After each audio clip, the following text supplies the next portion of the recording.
My name is Maya, and I was a wildlife photographer searching for the perfect shot.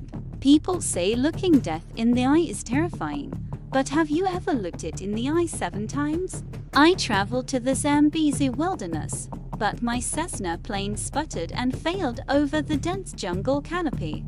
All I remember is the screaming, the deafening sound of tearing metal, and then absolute darkness. When I finally woke up, the silence was louder than the crash itself.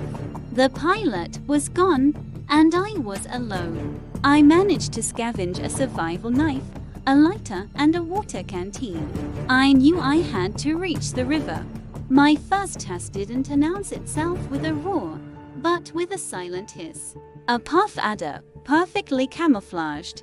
I froze, turning into a statue. The snake tasted the air, its tongue flicking just inches from my boot. By midday, I finally found the riverbank. The moment I dipped my canteen, the surface violently exploded.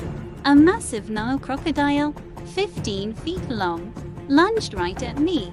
Its jaws snapped shut just inches from my arm. In desperation, I hurled a heavy rock at its snout. It stunned the creature, giving me time to sprint. The second day brought a threat I couldn't outrun: the Black Death itself, a solitary Cape buffalo. It lowered its armored horns and charged. I ran for an acacia tree as the ground shook. I leaped for the branch just as it smashed into the trunk. I tied myself securely, waiting for nightfall. Nightfall brought new terror-spotted hyenas. 3 of them surrounded the entrance of my shallow cave. I created a makeshift torch. As the alpha lunged, I thrust the flame into its face. Day 3, I accidentally cut off the path of a grazing hippo. It charged with its mouth wide open. I dove headfirst into a patch of sharp, thorny bushes. The barbs tore my clothes, but it stopped the hippo. By the 4th day, I was broken. I sat under a baobab tree, not realizing a leopard was above me. A drop of blood hit my hand. I looked up to see piercing green eyes staring down at me. I slammed a branch against the tree. The booming sound confused the cat, allowing me to back away.